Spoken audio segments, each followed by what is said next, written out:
Hey guys, so today I want to talk about the qualities that I look for in a sponsor before making an investment with that sponsor. And I think I have a unique perspective on this because people evaluate me as a sponsor. I put out offerings for my own investments, but I'm also looking at sponsors all the time to invest with them. So at Freedom Venture, we are managers, we operate multifamily properties. So when we go out and we buy a property, we'll raise capital for that project and we'll execute the business plan. In that case, people are doing evaluation on us all the time. As another part of our business plan, though, is we are allocating capital to other sponsors that we believe have a proven track record and we can negotiate a good return for our investors. So for situations like that, we're in the due diligence phase where we're evaluating the sponsor and we're looking for things that we want to see in that sponsor so that we know that they can execute the business plan. So today I'm going to talk about my top 3 things that I like to see in a sponsor and also the skills that you'd like to look for in a sponsor before investing with anyone. So 3 traits that I like to see in a sponsorship team, I should say, is I like to see at least one team member that has some sort of institutional background. Now, this really isn't a requirement, but it's a nice to have. Someone who's been with a larger firm, who knows how professionals deal with institutional quality assets. That's a real bonus for someone to be on the team. They're going to have that solid foundation and the proper training. The next thing I like to look for is almost more important than the first one is small private equity experience. So sometimes when you're at a large institutional firm, you can get pigeonholed into your job and your task, and you've got a whole team of people that support you and manage other phases of the investment life cycle. When you work for a small private equity firm, you really touch every single piece of that deal. For us at Freedom Venture Investments, I would call us a mid-sized firm. I touch every phase of the deal from acquisitions to operations management, portfolio management, disposition of an asset, investor relations, really wear a ton of hats at a company of our size. So I think that there's a lot of benefits for that, and I look for that in other sponsors when I'm investing with sponsors. Have they had that type of experience in the past? Are they going to be able to bring that to this current project? And then the third thing is obviously the most important, individual success on past deals.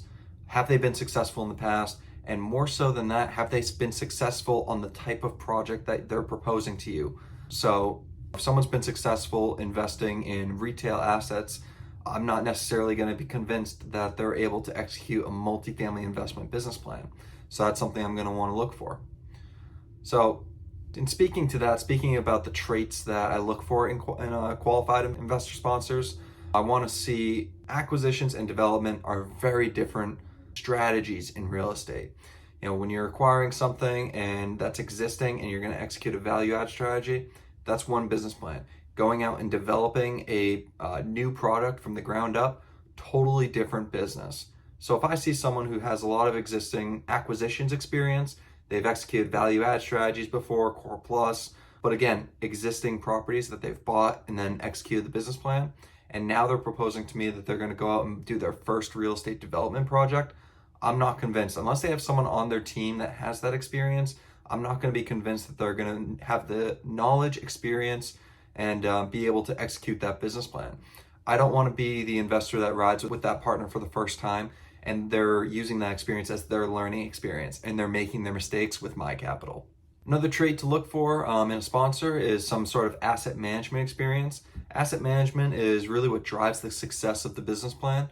So having someone on the team that has that prior experience, whether it's with a small firm, large firm, being able to bring that experience is crucial to any team because anyone can put in front of you a solid business plan, but when it comes to actually managing the asset, doing the proper hold sell analysis, running all these scenarios on a continuous basis, and actually improving the efficiency of a property is very different. So someone who has the actual real practice, and you can also see this from their past successes, but looking at their track record, do they have that asset management experience? Construction and redevelopment experience is equally as important, especially if you're looking at a project with a heavy value add and a heavy rehab budget involved.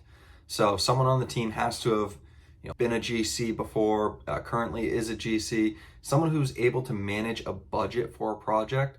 This touches everything for this type of a business plan, from estimating the proper budget, getting the right bids, making sure that you're making improvements that are actually going to increase the value and you're not just wasting capital. But then being able to stay on budget and stay on schedule when you're making these renovations is crucial to the success of a value add project. So that's something that you're going to want to see on the team if that's the business plan. And then one of the, if not the most important thing that I look for is a geographic presence close to the subject property. So I want to invest with sponsors that are localized. They have that local real estate knowledge. They know everyone in the market. They know who's going into default. They know all the local brokers, property managers, contractors. Real estate is such a hands-on business. You really need those intimate relationships to be successful. So a sponsor coming to me and saying that they're going to invest in Arkansas when they've never invested in Arkansas before, I'm not going to have a lot of faith unless they have a team with boots on the ground that knows how to execute in that specific market. Equally as important as geographic presence is product type specialization. So you have sponsors out there that are successful in retail, office, industrial, multifamily, and they can cover the gambit. Personally, when I invest with sponsors, I like to see a product type specialization. I want to see that they've picked their niche, they've been successful in that niche, and they found a repeatable process that they can execute over and over again. I don't want someone that's just a gunslinger and finding properties that pencil out and they really don't have that specialized knowledge. When you do the same sort of project over and over again, you learn things about that product. You learn the things that are going to make these properties really tick and operate at their most efficient capacity. For example, I invest in multifamily. I invest in the same type of multifamily product over and over again. I specialize in workforce housing. I don't like to do luxury products. I also don't like to do low income products. That's my specialty. I know that business intimately and I know it in the markets that I operate in. So I look for that in sponsors when I'm looking to put my capital out. Let me know what you guys look for in your sponsors when you're looking to make an investment to a syndication in the comments below. If you found this information useful, please like. It really helps out for the YouTube algorithm, and look forward to making more videos and seeing you guys in the next one.